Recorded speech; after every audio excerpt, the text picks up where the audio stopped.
So let's talk about a hidden war that's being fought in South Korea. On the surface, it looks like a story about how everything's gone digital. But once you peel back those layers, you find a really tough reality of exploitation, one that, honestly, hasn't changed all that much for decades. I mean, the whole landscape has just completely changed. What used to be centered around these state-overseen camp towns, a very visible, almost collective kind of exploitation, has basically vanished. Now it's all hidden away on smartphone apps. The business has moved from the streets to these invisible digital networks. But here's the thing, has the exploitation at its core really changed at all? That's the real question we've got to ask. Okay, so to really get what's going on today, this whole firestorm of controversy, we've got to draw a straight line from the past all the way to what's happening right now. And when you look back 60 years, it's kind of wild to see how things have evolved. Back in the post-war days, the motivation was often just sheer poverty. And the government's role? Well, it was sort of a quiet approval, mostly for economic reasons. Fast forward to today, and the big driver is still crippling debt, but the whole environment is scattered, it's digital, and the state's role has completely flipped on its head, from being a silent partner to now providing support, which, as we're about to see, has created its own set of huge problems. But this is what's really striking. This is what hasn't changed one bit. Even with the shift from physical brothels to slick apps, the forces that push women into this life are exactly the same as they were decades ago. It's this awful mix of overwhelming debt, a history of trauma, being exploited by brokers, and that intense social stigma that just leaves them totally alone. All right, so if we know what these core problems are, then why in the world is it so incredibly difficult for these women to leave for good? And look, the answer isn't just, a lack of willpower. It's this vicious cycle, right? A revolving door that just keeps pulling women back in right when they're trying their hardest to get out. Think of it like three giant walls they run into. First up, you've got the chains of debt.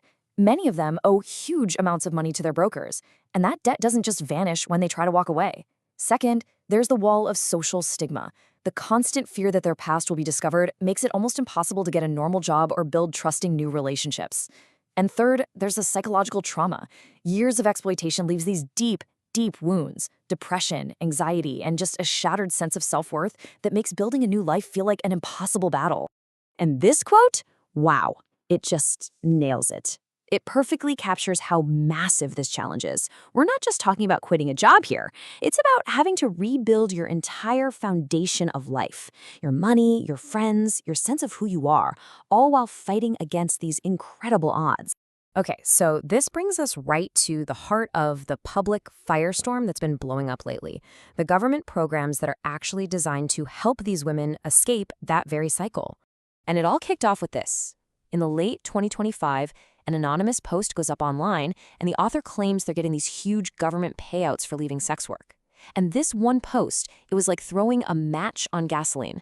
It ignited this massive nationwide debate about what's fair, where taxes go, and who really deserves help. But here's the thing. The reality, when you look at the official numbers, was completely different from the rumor that set the internet on fire.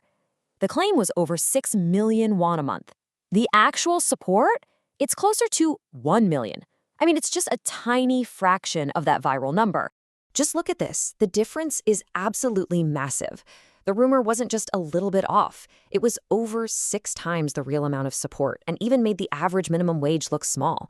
And even though the government came out and corrected it, the damage was done.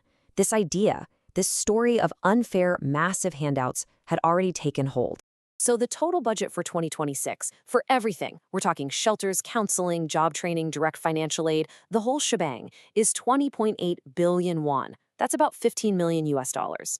Now, for some people, that's a huge chunk of taxpayer money. For others, it's a national budget that's stretched way too thin to cover a massive problem. But either way, this number became the lightning rod for all that public anger. And this whole controversy, it's not really just about the money. It taps into these much deeper questions. There's this really strong feeling of unfairness. You hear people asking, why should my tax money support them more than someone who's busting their butt in a low-wage job? Then there's this big debate over who even counts as a victim. Should women who some people see as entering the industry voluntarily get state aid? And finally, people are asking if the whole policy even works. If so many women just end up going back, is this money actually making a difference? So everything we've talked about, it all kind of boils down to one fundamental choice. a choice that South Korea and a lot of other countries are really wrestling with right now. So you've got two main paths forward. Right now, the system is prohibition, which makes all sex work illegal. The idea behind that is to send a clear moral message that you can't buy and sell people. The problem is it just pushes the whole industry underground, which makes it way harder to regulate and a lot more dangerous for the workers. The alternative is legalization. Now that could lead to better safety, health standards, even tax money, but the big worry there is that it might normalize or even grow the industry, and the basic exploitation might just continue, only this time it'd be legal. And that right there, that's the heart of the dilemma. It's a clash between two core values. Do you try to wipe out the industry completely to uphold a moral standard and protect people from being exploited?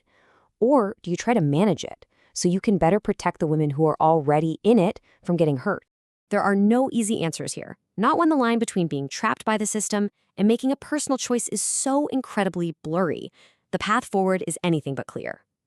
But taking the time to understand the history, the human struggle behind these stats, and the real policy debates, that's the only way we're ever going to find a solution that's both effective and humane. So between prohibition and regulation, where does the right path forward truly lie?